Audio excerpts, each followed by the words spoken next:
오늘 본문은 신명기 8장 사실 전부지만 또 2절부터 11절까지를 이렇게 선택해서 같이 읽기를 원하고요.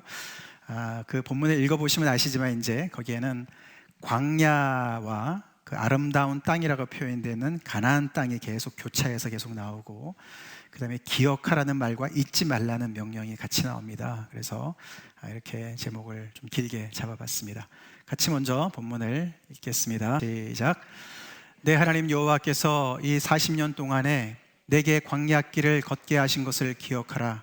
이는 너를 낮추시며 너를 시험하사 내 마음이 어떠한지 그 명령을 지키는지 지키지 않는지 알려하려 하심이라. 너를 낮추시며 너를 줄이게 하시며 또 너도 알지 못하며 내 조상들도 알지 못하던 만나를 내게 먹이신 것은 사람이 떡으로만 사는 것이 아니요 여호와의 입에서 나오는 모든 말씀으로 사는 줄을 내가 알게 하려 하심이니라. 이 40년 동안에 내 의복이 헤어지지 아니하였고 내 발이 부르트지 아니하였느니라. 너는 사람이 그 아들을 징계함 같이 내 하나님 여호와께서 너를 징계하시는 줄 마음에 생각하고 내 하나님 여호와의 명령을 지켜 그의 길을 따라가며 그를 경외할지니라. 내 하나님 명령을 지켜 그것은 골짜기든지 산지든지 시내와 분천과 샘이 흐르고 밀과 보리의 소산지요 포도와 무화과와 석류와 감람나무와 꿀의 소산지라. 내가 먹을 것에 모자람이 없고 내게 아무 부족함이 없는 땅이며 그 땅의 돌은 철이요 산에서는 돌을 캘 것이라. 내가 먹어서 배부르고 내 하나님 여호와께서 옥토를 내게 주셨으므로 말미암아 그를 찬송하리라. 내가 오늘 내게 명하는 여호와의 명령과 법도와 규례를 지키지 아니하고 내 하나님 여호와를 잊어버리지 않도록 삼갈지어다. 아멘. 네, 본문이 계속 연결이 되지만 여기까지 읽고서 그 다음 말씀을 또 이렇게 보충해 나가겠습니다.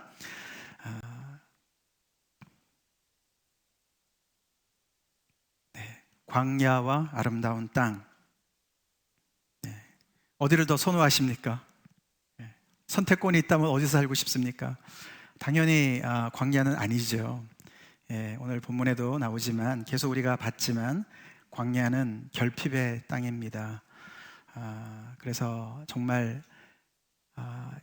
이런 생필품이 먹고 사는 일조차도 너무나 불가능한 그런 땅이고 결핍의 땅이고, 거기에는 또 우리 뒤에 보면은 위험한 광야다, 광대하고 위험하다, 불뱀과 전갈이 있는 그런 위험이 도사리고 있는 땅이다 라고 이야기를 합니다.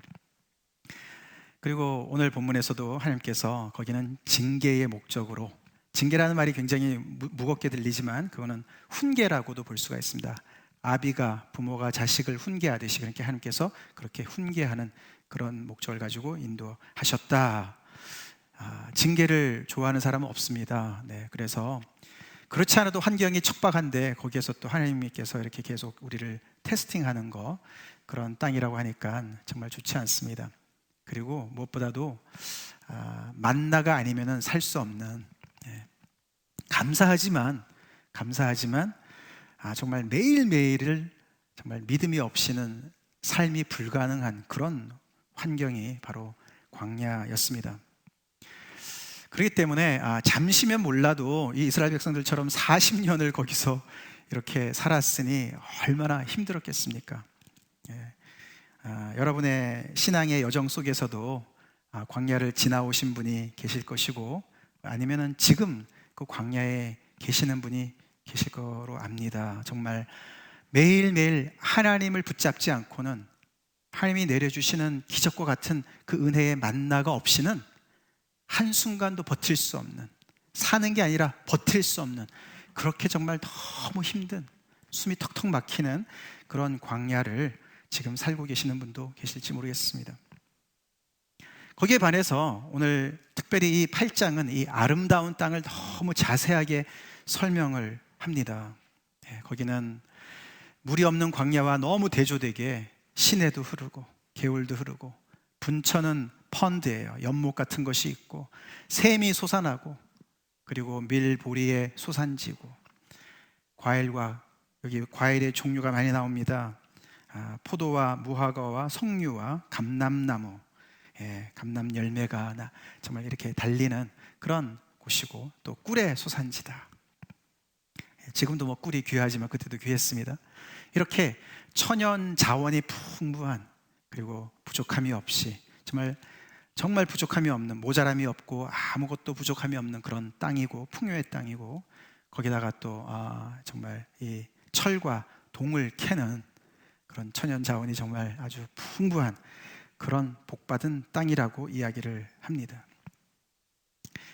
그래서 우리는 정말 너무나 물어보면 뭐 백의 벽이면 백의 백으로 우리는 아름다운 땅에 정말 살기를 원하고 그 땅을 선호합니다.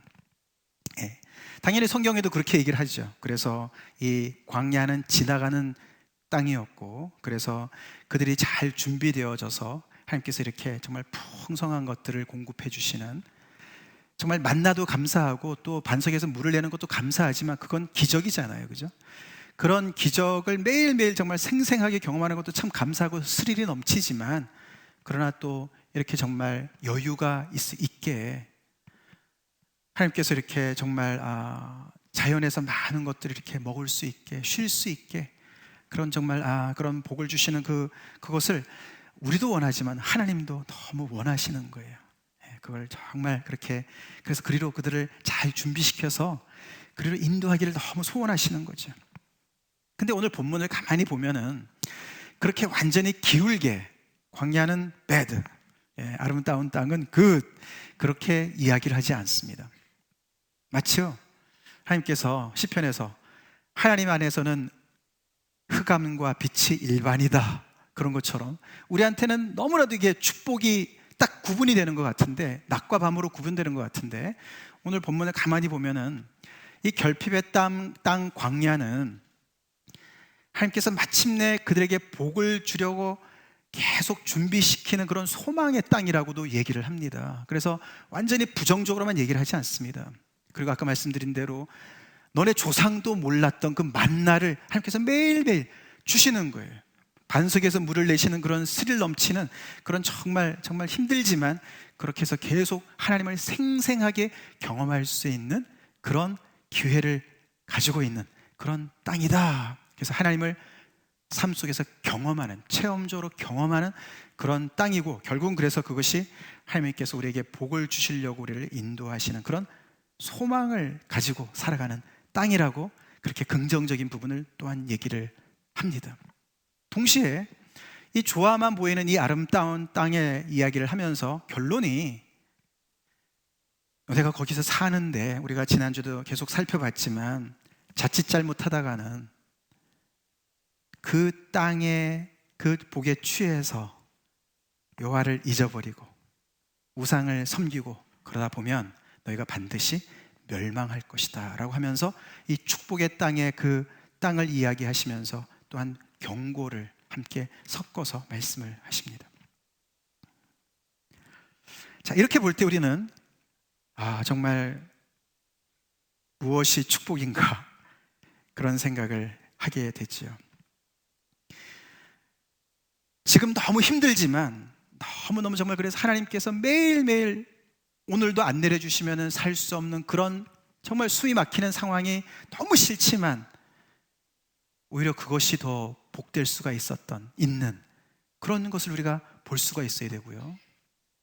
또한 정말 모든 것들이 다 이렇게 정말 채워져서 어려운 과정을 다 끝내고, 오늘 제가 이 말씀을 마무리하면서 성중 형제 생각이 많이 났어요. 성중 형제 참 피부로 와닿겠다, 오늘 이 말씀. 그동안에 5년 이상 열심히 공부해가지고 이렇게 정말 광야 같은 시절을 다 겪으면서 이제 오늘 이렇게 영광의 졸업식을 맞이하고, 이렇게 정말 그런 앞으로의 그런 보장된 어떤 미래를 향해서 달려가는 이런 때, 참 하나님의 말씀이 참 적시해 주시는 것 같다 생각이 많이 듭니다.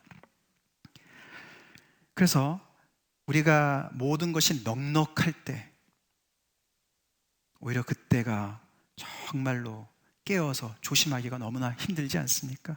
겸손하기가 참 힘들지 않습니까? 그래서 오히려 이런 많은 복 때문에 우리가 오히려 넘어지는 그런 경우를 많이 보지 않습니까? 미국의 청교도들이 와가지고 이 귀한 땅을 원래 살던 원주민들을 다 밀어내고 자기네가 차지했습니다. 그들이 그 풍요를 잘 감당하고 있는지 요즘에는 정말 의심이 많이 들지요. 의문이 많이 들지요. 그렇기 때문에 우리가 정말 누구를 부러워해야 될지는 정말 우리가 잘 생각을 해야 됩니다. 우리는 항상 남의 떡이 더 커 보이고 다른 집의 잔디가 더 푸르러 보이죠. 근데 오히려 나의 이런 상황을 더 부러워하는 사람도 있을 수 있다는 것을 우리는 늘 기억하면서 하나님 안에서 생각을 잘 해야 됩니다. 결국 이렇게 본문이 균형 있게 광야든 아름다운 땅이든 이렇게 균형 있게 이야기를 하시는 그 핵심은 뭐냐면은 중요한 거는 뭡니까? 하나님이 동행하시면 그곳이 천국이다. 할렐루야. 그게 복이다 라고 얘기하는 거예요. 아무리 광야라 할지라도 거기에서 하나님을 생생히 경험하고 하나님과 가까워지면 그게 복이고, 그리고 이런 아무리 자연 환경이 너무너무 좋아도 에덴 동산에 비하겠습니까? 여기를 가나안 땅을요? 그 가나안 땅이 정말 아무리 풍요해도 에덴 동산에 비하겠습니까만 거기에서도 타락을 하는 인간이지 않습니까? 그러니 이런 정말 이런 좋은 땅에서도 거기서도 하나님을 기억하고 하나님의 말씀을 따르고 순종하는 것이 진짜 복이구나, 그거를 계속 균형 있게 이해하라고 오늘 말씀을 하는 것을 우리가 보게 됩니다. 그래서 우리가 이 찬송가, 다들 좋아하시는 이 찬송가 438장, 이게 이제 이거지 않습니까? 이 찬송을 우리가 좀 생각해 볼 수가 있어요.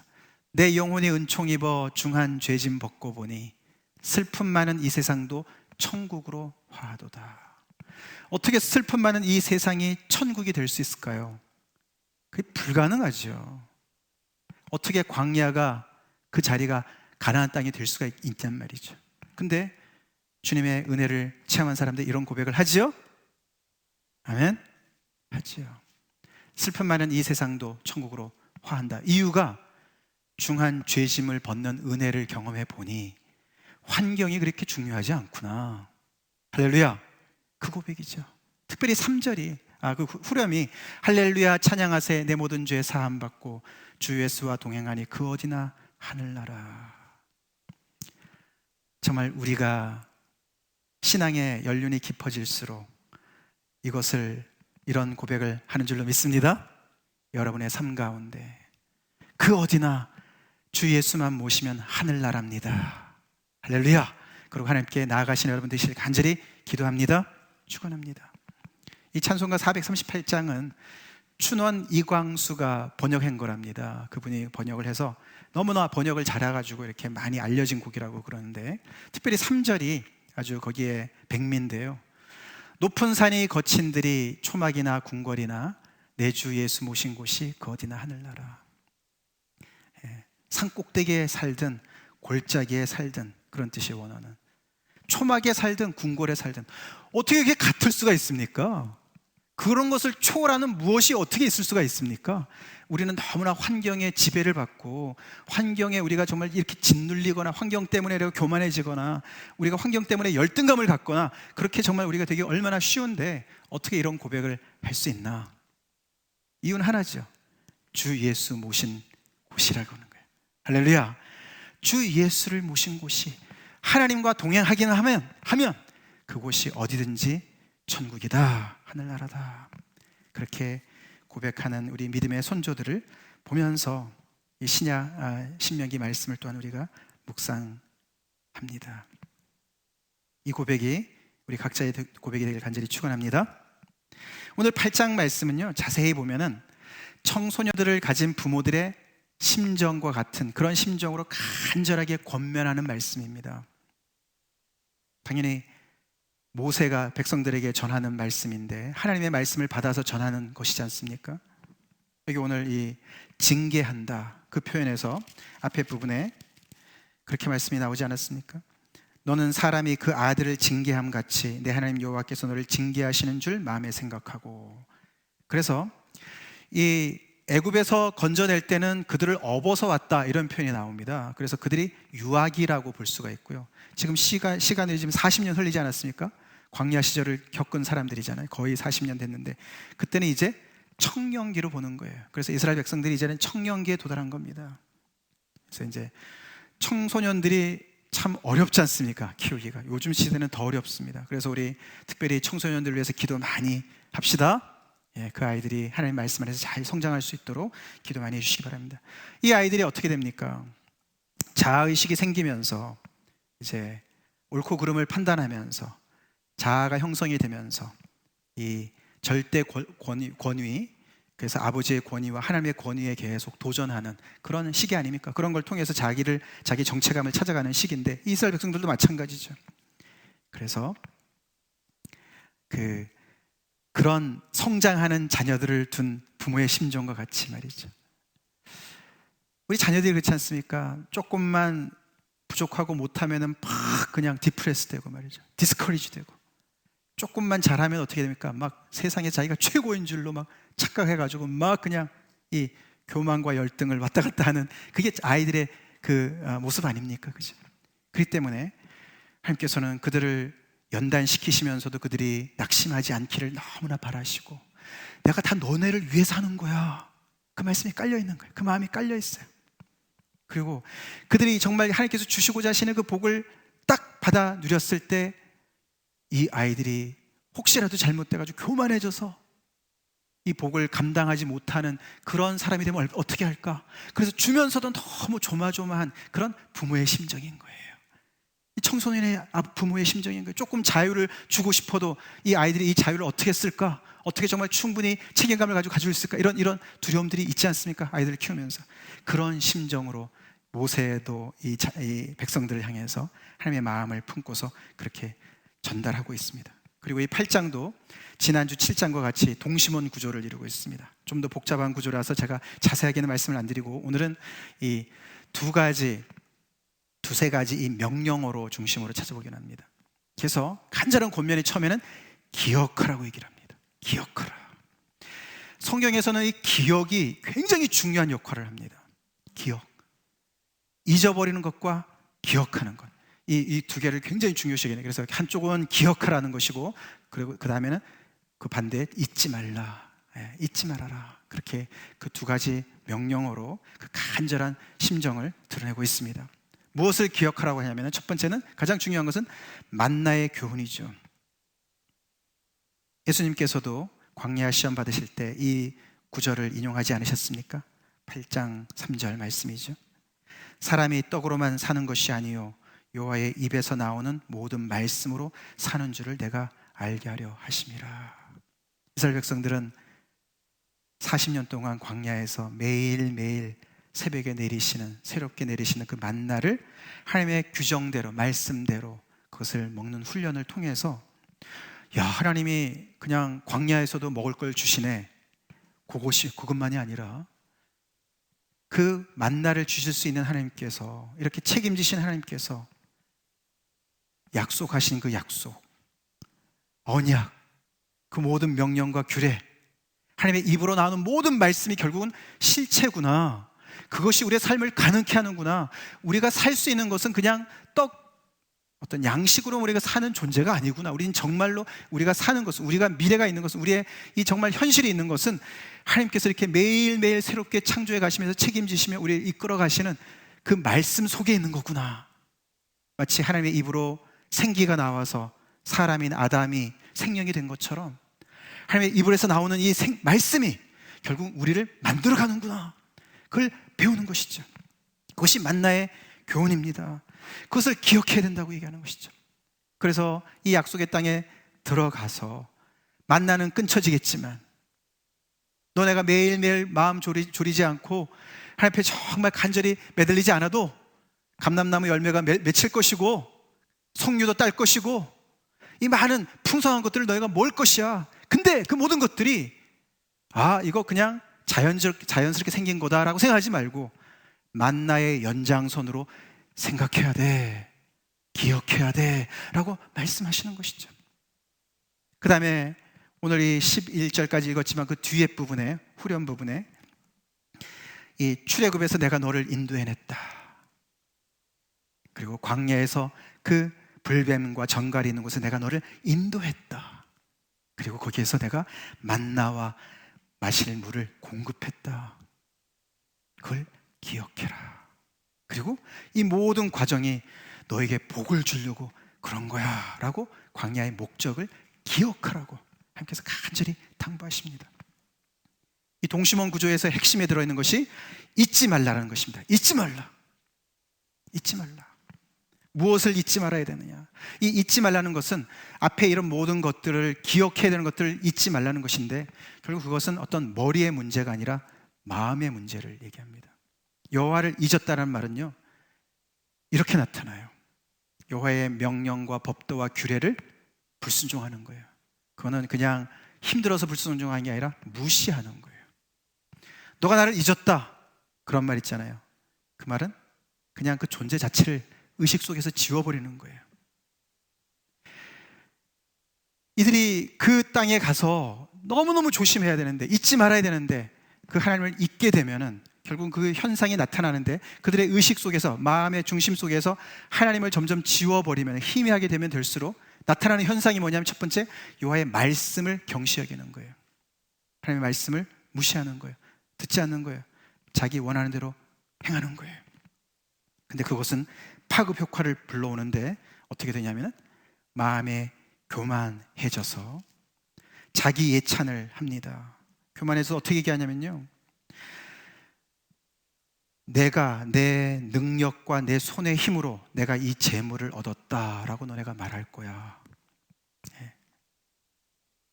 내 능력과 내 손의 힘으로 내가 이 재물을 얻었다. 모세가 마치 그들의 마음을 꿰듯이 너네가 이렇게 얘기할 거야, 그렇게 얘기합니다. 하나님이 우리의 마음을 다 아시죠. 말이 안 되지 않습니까? 그죠? 이들은 지금 들으면서 그게 말이나 돼요? 그랬을 거야 아마. 아니, 우리가 어떻게 해요? 우리가 뭐 내세울 게 뭐가 있는데요? 하나님께서 다 먹여주시고, 애굽에서도 건져주시고, 광야에서도 계속 인도해 주시고, 너무너무 정말 그렇게 하나에서 열까지 다 챙겨주셨는데, 우리가 뭐 잘났다고 하나님 앞에 내세울 게 있을까요? 우리가 어떻게 교만해질 수 있을까요? 우리가 어떻게 이 모든 것을 내 능력으로 내가 이루었다라고 어떻게 우리가 감히 얘기할 수 있을까요? 그렇게 반문했겠죠. 근데 그렇게 됐습니다. 결국 그래서 이것이 내 능력으로 모든 것을, 이 재물을 얻었다라는 말 속에는요, 자기 욕심도 들어갑니다. 내 거니까 내 마음대로 살겠다는 거예요. 내 마음대로 내가 쓰겠다는 거예요. 이 부분이 마치 이게 몇 절인가 하면은 18절 말씀인데요. 17절 말씀인데요. 요즘에 정말 잘 나가는, 하나님 모르고 하나님 안 믿고 세상에 잘 나가는 많은 그 사람들, 특별히 젊은이들이 이런 얘기 하지요. 그죠? 그래서 자기가 이렇게 얻은 모든 재물은 자기의 능력과 자기의 손의 힘으로, 자기의 능력으로 다 모든 것을 일궜다, 자수성가했다라고 이야기를 많이 합니다. 요즘이나 그때나 똑같아요. 이들도 거기 가서 조금 배불러 보니까 그런 얘기들을 하게 됐죠. 결국은 그것은 이제 멸망을 초래하는 일로 가게 될 거기 때문에 너네는 잊지 말아야 된다, 이렇게 강력하게 경고를 말씀하십니다. 특별히 20절에 우리 그동안에 몇 번 살펴봤지만, 여호와께서 너희 앞에서 멸망시키신 민족들 같이 너희도 멸망할 것이다. 이 얼마나 무서운 얘기입니까? 우리 7장에서 그 가나안 7족을 진멸하라는 그 명령을 우리가 받습니다. 그죠? 그 바로 다음에 이 얘기를 하는 거예요. 너네도 똑같이 멸망할 거야. 그렇게 하나님께서 말씀하시는 거예요. 굉장한 경고의 말씀이죠.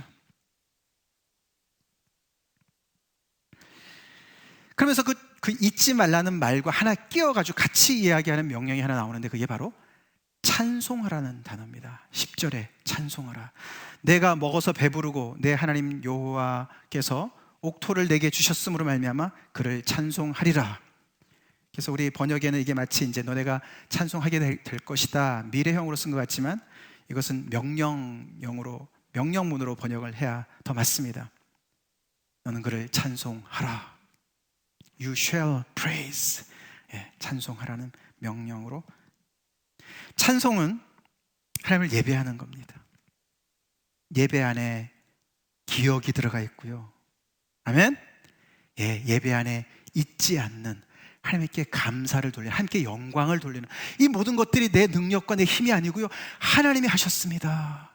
하나님이 주셨습니다. 하나님이 이루셨습니다. 그 모든 것들이 고백이 이 찬송 속에 들어가는 거예요. 그래서 하나님을 찬송하라고, 하나님을 예배하라고 그렇게 명령합니다. 이게 중심에 들어가 있습니다.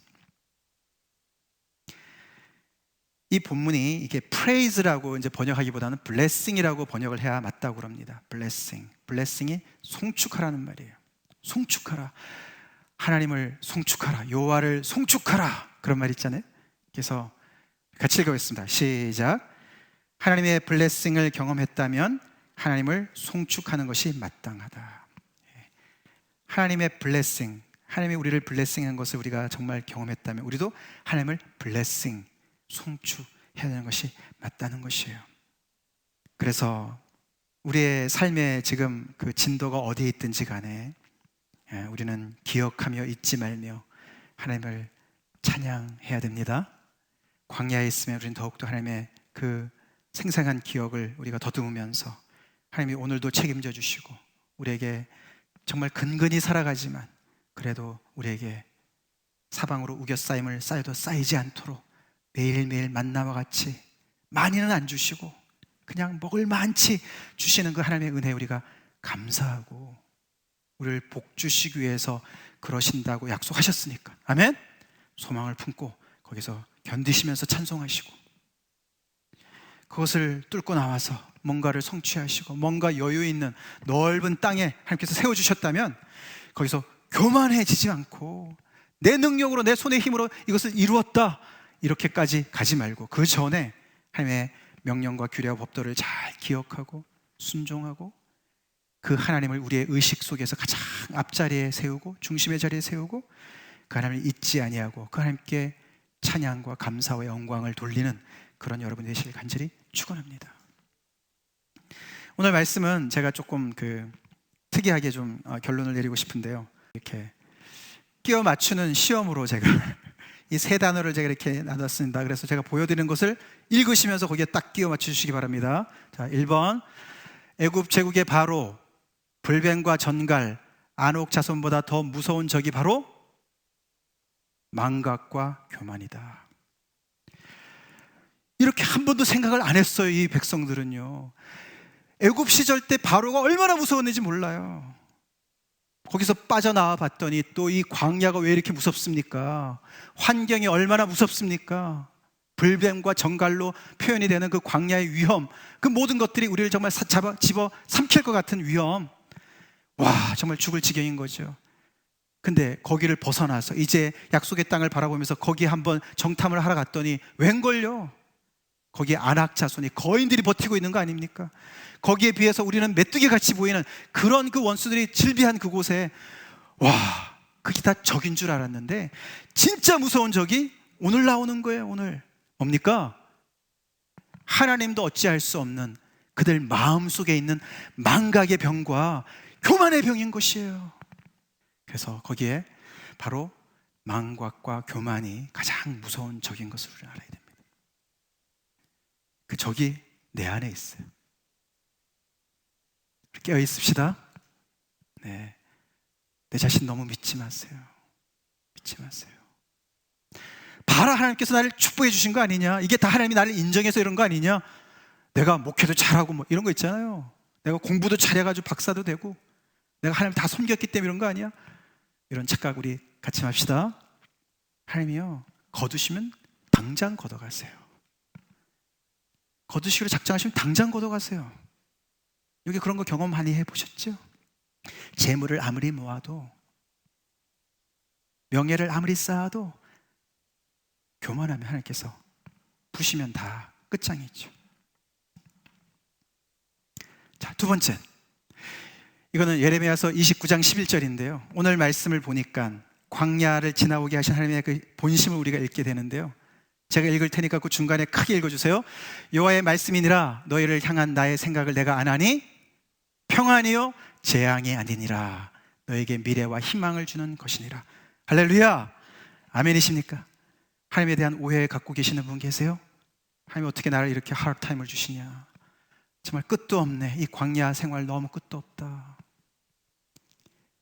그런 분들 계시죠? 하나님께서 말씀하시는 거예요.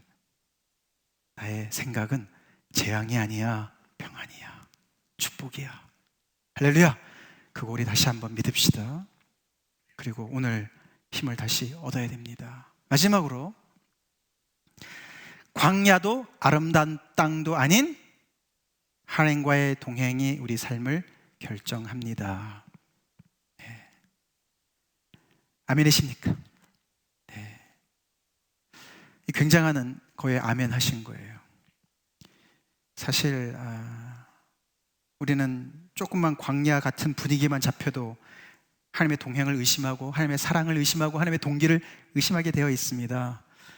근데 오늘 우리가 8장을 쫙 봤을 때 하나님이 뭔가 뜻이 계시고 계획이 계시고 목적이 계셔서 우리에게 그런 어려움을 허락하신다, 종국에는 축복하시려고 그러신다라는 말씀을 우리가 봤습니다.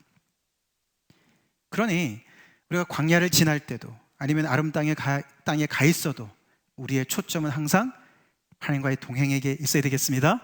하나님과의 동행. 우리의 환경을 초월해서 늘 하나님을 붙잡는, 하나님을 첫자리에 모시는, 그 수준에 올라가면 얼마나 좋을까요? 그게 하나님이 원하시는 거예요. 그게요, 이 하나님께서 어떠한 복을 주시더라도 그 복을 감당할 수 있는 실력을 키우는 거예요. 믿습니까? 늘 하나님 최고예요. 하나님 최고예요. 이것도 너무너무 감사해요. 정말 너무 부유하고 너무 감사하고 나눠줘서 너무 감사합니다. 나눌 수 있어서 너무 감사합니다. 그렇지만 하나님과 어디에 견줄 수가 있겠습니까? 하나님이 최고예요. 그런 우리 모두가 되길 간절히 기도합니다. 다 같이 기도하시겠습니다.